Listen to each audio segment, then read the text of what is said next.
నమస్తే అండి. Welcome back to new updates 9. AP రాష్ట్ర వ్యాప్తంగా ఎవరైతే కొత్త రేషన్ కార్డులు కలిగి ఉన్నారో వారందరికీ కూడా భారీ శుభవార్తలు అయితే వచ్చేసాయండి. ఎవరైతే ఇప్పటికే కొత్త స్మార్ట్ రేషన్ కార్డులు కలిగి ఉన్నారో వారందరికీ కూడా 2 పథకాల ద్వారా మీ యొక్క ఖాతాల్లోకి అయితే డబ్బులు జమ చేయబోతున్నారండి. మరి దీనికి సంబంధించినటువంటి పూర్తి ఇన్ఫర్మేషన్ డీటెయిల్గా ఈ వీడియో ద్వారా మీకు అందరికీ తెలియజేస్తానండి. వీడియోని ఎక్కడా కూడా స్కిప్ చేయకుండా మొదటి నుంచి చివరి వరకు క్లియర్గా చూడండి. అదేవిధంగా వీడియోని అయితే లైక్ చేయండి. ఖచ్చితంగా 10 మందికి అయితే ఉపయోగపడుతుంది. ఇక వీడియోని మీ ఫ్రెండ్స్ అండ్ ఫ్యామిలీకి ఫేస్బుక్ మరియు వాట్సాప్ ద్వారా షేర్ చేయండి. ఇక వీడియోలో ఉన్నటువంటి ఇన్ఫర్మేషన్ చూసుకున్నట్లయితే కనుక ఏపీ రాష్ట్ర వ్యాప్తంగా కొత్త రేషన్ దారులకు అందరికీ కూడా 2 శుభవార్తలు అయితే తీసుకొచ్చారు ముఖ్యమంత్రి నారా చంద్రబాబు నాయుడు గారు. రాష్ట్ర వ్యాప్తంగా ఉన్నటువంటి ప్రజలందరికీ కూడా మేలు చేసే విధంగా 2 అతి ముఖ్యమైన పథకాలను అమలు చేస్తున్నట్లు ముఖ్యమంత్రి నారా చంద్రబాబు నాయుడు గారు కీలక ఆదేశాలు అయితే ఇవ్వడం జరిగిందండి.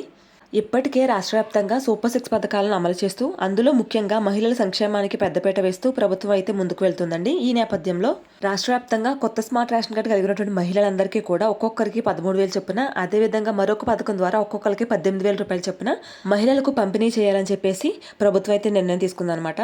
ఇక జనవరి 1, 2026 నూతన సంవత్సరం సందర్భంగా మహిళల ఖాతాల్లోకి 2 పథకాల ద్వారా డబ్బులను అయితే జమ చేయబోతున్నారండి. మరి రాష్ట్ర వ్యాప్తంగా ఎటువంటి అర్హతలు కలిగినటువంటి మహిళలకు ఈ 2 పథకాల ద్వారా డబ్బులు అనేది తమ ఖాతాలో జమ చేస్తారనే పూర్తి విషయాన్ని ఈ వీడియో ద్వారా మీకు తెలియజేస్తానండి.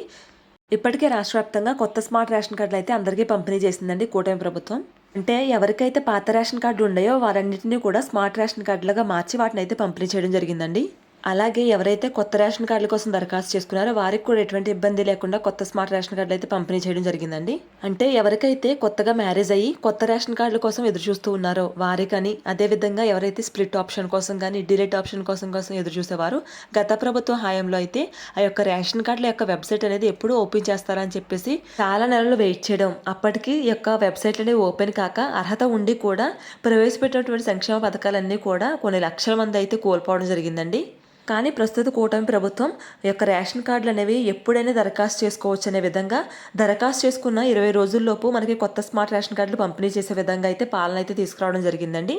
ఇక ఎవరైతే ఇప్పటికే కొత్త స్మార్ట్ రేషన్ కార్డులను పొంది ఉండి అదేవిధంగా ఆ యొక్క స్మార్ట్ రేషన్ కార్డులో ఏదైనా వివరాలు అనేవి తప్పుగా ఉన్నట్లయితే కనుక ఆ యొక్క వివరాలన్నీ కూడా సరి చేసుకునేందుకు మీ దగ్గరలో ఉన్నటువంటి గ్రామ వార్డు సచివాలయాలు అయితే దరఖాస్తు చేసుకోవచ్చండి. ఇక ఎన్నికల మేనిఫెస్టోలో భాగంగా కూటమి ప్రభుత్వం సూపర్ 6 పథకాలను అయితే రూపొందించడం జరిగిందండి. ఇక ఇప్పటికే సూపర్ 6 సూపర్ హిట్ అనే విధంగా ప్రతి పథకాన్ని కూడా ఎంతో ప్రతిష్టాత్మకంగా అమలు చేసుకుంటూ వస్తున్నారండి ముఖ్యమంత్రి నారా చంద్రబాబు నాయుడు గారు. ఇక సూపర్ 6లో ఉన్న పథకాలనే కాకుండా మహిళల సంక్షేమ కోసం మరెన్నో పథకాలను అయితే రూపొందించడం జరిగిందండి. అటు డ్వాక్రా మహిళలకు కానీ ఇటు పేద మధ్యతరగతి కుటుంబాలకు చెందినటువంటి మహిళలకు కానీ ఎంతో ప్రతిష్టాత్మకంగా పథకాలను అమలు చేసుకుంటూ ముందడుగులు అయితే వేస్తుందండి. ఇక ఈ సూపర్ 6 పథకాల్లో ప్రతి పథకం కూడా సూపర్ హిట్ అని చెప్పుకోవచ్చండి. ముందుగా తల్లికి వందన పథకం అండి. తల్లికి వందన పథకం పేరిట కుటుంబంలో ఎంతమంది విద్యార్థులు అర్హత ఉంటే ప్రతి విద్యార్థికి కూడా ఒక్కొక్కరికి 13,000 రూపాయలు చొప్పున అయితే జమ చేయడం జరిగిందండి. తర్వాత అన్నదాత సుఖీభవ, అదేవిధంగా ఆగస్టు 15వ తారీఖున స్వాతంత్ర దినోత్సవం సందర్భంగా మహిళలకు శ్రీశక్తి పథకం పేరిట మహిళలకు ఉచిత బస్సు ప్రయాణం అయితే కల్పించడం జరిగిందండి. దాని తర్వాత వాహనమిత్ర పథకం కూడా అయితే మనకు ప్రారంభించడం జరిగింది. అదేవిధంగా మహిళల కోసం ఉచిత గ్యాస్ సిలిండర్లు కూడా ప్రవేశపెట్టడం అయితే జరిగిందండి. ఇక కూటమి ప్రభుత్వం విజయం అనంతరం మొట్టమొదటి సంతకంగా మెగా డిఎస్సీ అయితే నిర్వహిస్తామని చెప్పడం అయితే జరిగిందని చెప్పినట్టుగానే మెగా డిఎస్సీ అయితే 16,500 పోస్టులకు పైగానే ఈ యొక్క మెగా డిఎస్సీ నిర్వహించడం కూడా జరిగింది. ఇప్పటి వరకు ఏ ప్రభుత్వం అయినా సరే పథకాలను అమలు చేయడం వరకు చేసిందండి. మన కూటమి ప్రభుత్వం అయితే పథకాలను అమలు పరచడం, అదేవిధంగా ఎవరైతే ఆ పథకం ద్వారా లబ్ధి పొందలేదో వారందరికీ కూడా రెండో అవకాశంగా మళ్ళీ అదే పథకాన్ని రూపొందించడం ఈ విధంగా అయితే చేయడం జరిగిందని. ఉదాహరణకు చూసుకుని తల్లికి వందన పథకం అయితే ఎవరికైతే తల్లికి వందన పథకం ద్వారా డబ్బులు అనేది జమ కాలేదో వారందరికీ రెండో విడతగా ఒక్కొక్కరికి 13,000 రూపాయలు అయితే దరఖాస్తు చేసుకున్న వాళ్ళందరికీ కూడా అయితే దాని యొక్క ఖాతాలో జమ చేయడం జరిగిందండి. అదేవిధంగా అన్నదాత సుఖీభావ పథకం చూసుకున్నట్లయితే ఎవరికైతే డబ్బులని లబ్ధి పొందలేదో వారందరికీ కూడా ఎవరైతే గ్రీవెన్స్ పెట్టుకున్నారో వారందరికీ కూడా డబ్బులు అనేవి మరలా వారి యొక్క ఖాతాలో జమ చేయడం అయితే జరిగిందండి. ఈ విధంగా ప్రజలకు ఏదైనా ఇబ్బంది కలిగితే వెంటనే దానికి ప్రభుత్వం అయితే రెస్పాండ్ అయ్యి పాలన అయితే చేసే విధంగా కూటమి ప్రభుత్వం పాలన అయితే ఉందండి. నూతన సంవత్సరం సందర్భంగా తల్లికి వందన పథకాన్ని మరొకసారి పునఃప్రారంభించారని చెప్పేసి అధికారులకు ఆదేశాలు అయితే ఇవ్వడం జరిగిందండి. ఎవరికైతే సాధారణంగా ఈ యొక్క తల్లికి వందన పథకం అనేది స్కూల్ అనేవి ప్రారంభించడానికి ముందే జూన్ 13వ తారీఖున ఈ యొక్క పథకం అనేది ప్రారంభించడం జరిగిందండి. 1వ తరగతి మరియు ఇంటర్ ఫస్ట్ ఇయర్ విద్యార్థులకు మినహాయింపించి మిగిలిన వారందరికీ కూడా జూన్ 13వ తారీఖున ఒక్కొక్కరి ఖాతాల్లోకి 13,000 రూపాయలు అయితే జమ చేయడం జరిగిందండి. దాని తర్వాత ఎవరైతే 1వ తరగతి చదువుతున్నారో అదేవిధంగా ఇంటర్ ఫస్ట్ ఇయర్లో జాయిన్ అయ్యారో వారందరి యొక్క అటెండెన్స్ లిస్ట్ ప్రకారం వారి ఖాతాల్లో కూడా ఒక్కొక్కరికి 13,000 రూపాయలు అయితే జమ చేయడం జరిగిందండి. ఇక ఆ సమయంలో ఎవరైతే తల్లి సమక్షంలో కాకుండా గార్డియన్స్ సమక్షంలో ఉంటారో విద్యార్థులు వారి ఖాతాలో అయితే డబ్బులు అనేవి తల్లికి వందన పథకం ద్వారా జమ కాలేదండి. ఇక ఇప్పుడు ఈ తల్లికి వందన పథకాన్ని మళ్ళీ పునఃప్రారంభించి ఆ యొక్క గార్డియన్స్ యొక్క ఖాతాలోకి కూడా ఈ యొక్క 13,000 రూపాయలు జమ చేసే విధంగా ఈ యొక్క పథకాన్ని ఈ నెలలో ప్రారంభిస్తున్నారండి. దీంతో పాటుగా అతి ముఖ్యమైన మరో పథకము ఆడబిడ్డ నిధి పథకం అండి. రాష్ట్ర వ్యాప్తంగా 18 సంవత్సరాలు పైబడి 59 సంవత్సరాల మధ్య వయసు కలిగిన ప్రతి మహిళలకు కూడా నెలకు 1,500 రూపాయలు చొప్పున సంవత్సరానికి 18,000 రూపాయలు ఇచ్చినటువంటి పథకం ఈ ఆడబిడ్డ నిధి పథకం అండి. రాష్ట్ర వ్యాప్తంగా ఉన్న మహిళలందరూ కూడా ఎప్పుడెప్పుడు అమలు చేస్తారని చెప్పేసి ఎదురు చూసినటువంటి ఆడబిడ్డ నిధి పథకాన్ని జనవరి 1వ తేదీ నుంచి అమలు చేస్తున్నట్లు ముఖ్యమంత్రి నారా చంద్రబాబు నాయుడు గారు అధికారికంగా ప్రకటించడం అయితే జరిగిందండి. తాజాగా ముగిసినటువంటి మంత్రివర్గ సమావేశంలో ముఖ్యమంత్రి నారా చంద్రబాబు నాయుడు గారు అధికారులకు అయితే ఆదేశాలు అయితే ఇవ్వడం జరిగిందండి. ఏపీ రాష్ట్ర వ్యాప్తంగా జరిగినటువంటి P4 సర్వే ఆధారంగా ఈ ఆడబిడ్డ నిధి పథకానికి 18 సంవత్సరాలు పైబడి 59 సంవత్సరాల మధ్య వయసు కలిగిన మహిళలందరినీ కూడా అర్హులుగా గుర్తించి అర్హుల జాబితా అయితే విడుదల చేయబోతున్నారండి. అంటే ఈ పథకానికి ఇప్పటికీ ఎవరైతే స్మార్ట్ రేషన్ కార్డులు కలిగి ఉన్నారో వారి యొక్క డేటా ప్రకారం గవర్నమెంట్ దగ్గర ఉన్న డేటా ప్రకారం ఈ యొక్క అర్హుల లిస్ట్ అయితే తయారు చేయడం జరుగుతుందండి. ఒక్క రేషన్ కార్డుతో మాత్రమే కాకుండా మనకి ఇప్పటికీ జరిగినటువంటి P4 సర్వే అదేవిధంగా హౌస్ హోల్డింగ్ మ్యాపింగ్ ఈ మూడిట్ల ప్రకారం మనకి ఆ యొక్క ఆడబిడ్డ నిధి పథకానికి అర్హుల లిస్ట్ అయితే తయారు చేయడం జరుగుతుందండి. ఎవరైతే ఇప్పటికే స్మార్ట్ రేషన్ కార్డులు అనేవి కలిగి ఉంటారో దాంతోపాటుగా ఎవరికైతే P4 సర్వే అనేది నిర్వహించి ఉంటారో దాంతోపాటుగా ఎవరైతే ఇప్పటికే మీ యొక్క గ్రామవార్డు సచివాలయం ద్వారా ఈ యొక్క హౌస్ హోల్డింగ్ మ్యాపింగ్ అని చేయించుకుని ఉంటారో దీన్ని బట్టి అదేవిధంగా మనకు జియో ట్యాపింగ్ అనేది కూడా చేయడం జరిగిందండి. ఈ యొక్క దీన్ని బట్టి మీ యొక్క డేటా అనేది మీ యొక్క గ్రామ వార్డు సచివాలయంలో అయితే ఉంటుందండి.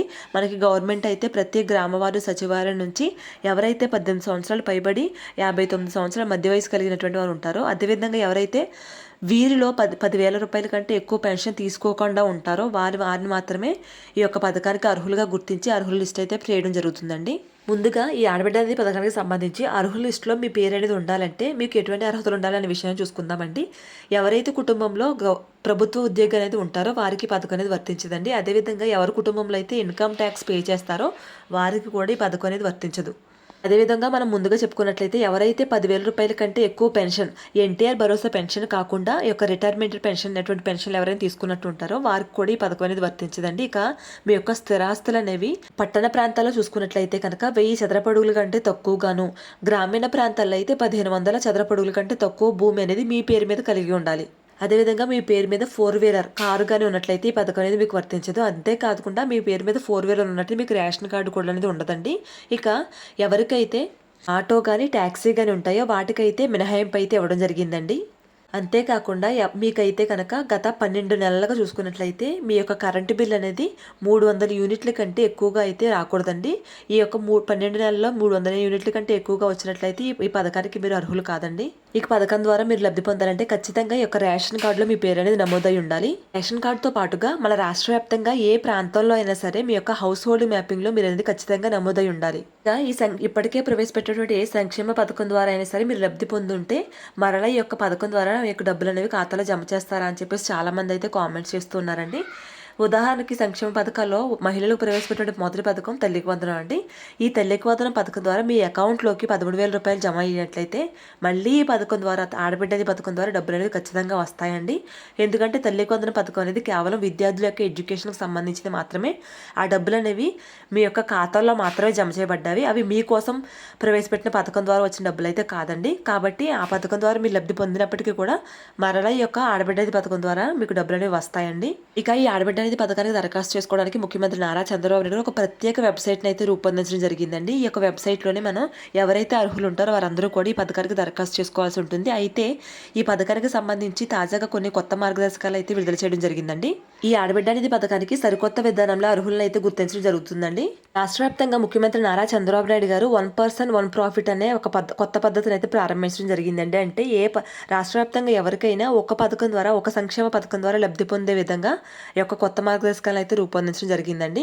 ఇక ఆడబిడ్డది పథకం అమలు చేస్తున్నారు కాబట్టి ఆడబిడ్డది పథకం ద్వారా లబ్ధి పొందితే నిరుద్యోగ వృత్తి పథకం అమలు చేస్తే ఆ పథకం ద్వారా కూడా లబ్ధి పొందొచ్చా అని చాలా మంది అయితే అడుగుతున్నారండి.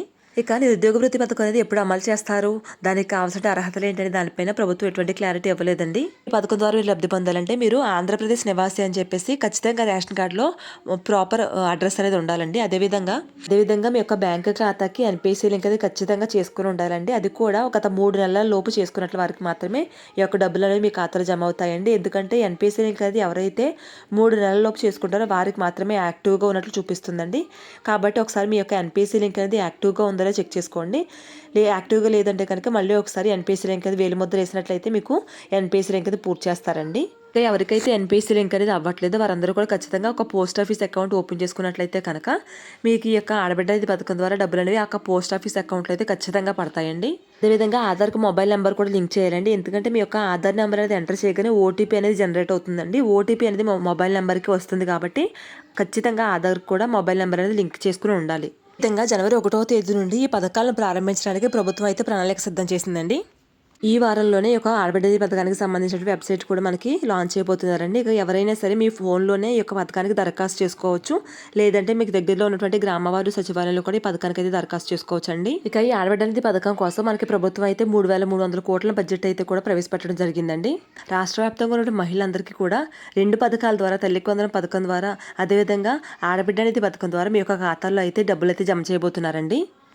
ఇక ఈ పథకానికి దరఖాస్తు చేసుకునేందుకు మీ యొక్క వయసు నిర్ధారణ పత్రం, మీ యొక్క రేషన్ కార్డు, అదేవిధంగా క్యాస్ట్ ఇన్కమ్ సర్టిఫికేట్ అయితే ఖచ్చితంగా కావాల్సి ఉంటుందండి. ఈ విధంగా ప్రభుత్వం అమలు చేస్తున్నటువంటి ప్రతి పథకానికి సంబంధించిన ఇన్ఫర్మేషన్ ని ఎప్పటికప్పుడు అందరికంటే ముందుగానే మన ఛానల్ ద్వారా మీ అందరికీ అందిస్తూ ఉంటానండి. దీనికోసం మన ఛానల్ తప్పకుండా సబ్స్క్రైబ్ చేసుకోండి. అదేవిధంగా వీడియోని చిన్న లైక్ చేయడం ద్వారా వీడియో అనేది మరికొంతమందికి రీచ్ అయ్యి వారు కూడా తెలుసుకునే అవకాశం అయితే ఉంటుందండి. అదేవిధంగా ఎవరైనా మన ఛానల్ మొదటిసారిగా చూస్తున్నట్లయితే తప్పకుండా మన ఛానల్ సబ్స్క్రైబ్ చేసుకోండి. Thanks for watching.